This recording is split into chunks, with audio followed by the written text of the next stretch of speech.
C'est pas parce que d'un coup tout le monde se met à devenir trans et tout le monde se dit c'est trop stylé d'être trans, du coup je vais être trans. C'est juste que la parole se libère et on commence à être peut-être un petit peu plus ouvert sur ce sujet et du coup les gens osent davantage s'affirmer et dire qu'ils sont trans.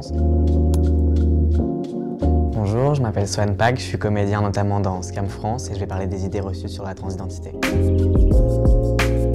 C'est vrai qu'il n'y a pas beaucoup de personnes trans dans les médias, mais particulièrement parce que les personnes trans sont très invisibilisées. Quand il y a des représentations, c'est rarement des bonnes représentations et on a tendance un peu à effacer les personnes trans, par exemple dans le cinéma avec des personnes cis qui vont jouer les rôles des personnes trans et du coup ça diminue forcément le nombre de personnes trans qui sont représentées. Mais il faudrait qu'il y en ait plus et ça commence à bouger un peu. C'est vrai qu'on parle de plus en plus de transidentité en ce moment, mais c'est pas parce que d'un coup tout le monde se met à devenir trans et tout le monde se dit c'est trop stylé d'être trans, du coup je vais être trans. C'est juste que la parole se libère et les gens commencent à en parler et on commence à être peut-être un petit peu plus ouvert sur ce sujet et du coup les gens osent davantage s'affirmer et dire qu'ils sont trans. Et donc on a peut-être l'impression qu'il y en a plus, mais ça a toujours existé et ça a toujours été là. L'orientation sexuelle, c'est totalement différent de l'identité de genre, c'est deux choses qui sont pas liées. On peut être un homme trans gay ou un homme trans hétéro ou une femme cis lesbienne ou une femme cis hétéro, ça n'a aucun rapport en fait.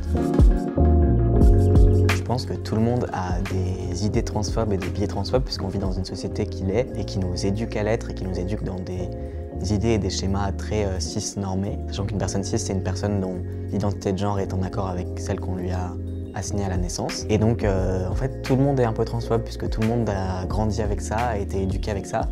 Et même moi, j'ai peut-être encore des biais transphobes et j'en ai eu.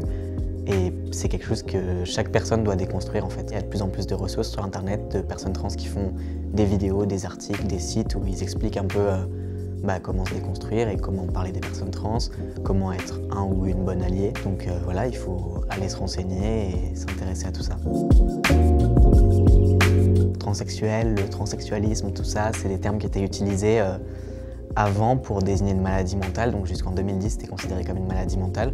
C'est plus le cas aujourd'hui et du coup on s'est un peu détaché de ce mot et on préfère utiliser transidentité ou transgenre. Après il y a des personnes trans qui utilisent encore transsexuel, qui se le sont réappropriés et qui se définissent comme telles, mais ça c'est libre à elles de le faire, mais en tant que personne cis, il vaut mieux éviter d'utiliser ces termes-là.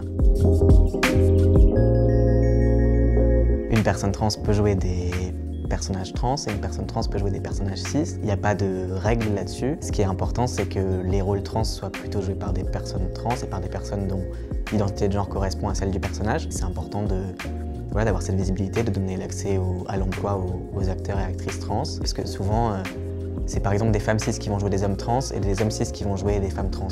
Et ça alimente cette idée que par exemple les femmes trans sont des hommes déguisés en femmes ou que les hommes trans sont des femmes déguisées en hommes. Donc à la limite, si on prenait un homme cis pour jouer un homme trans, ça me choquerait moins et encore, ce serait encore un peu limite, mais voilà.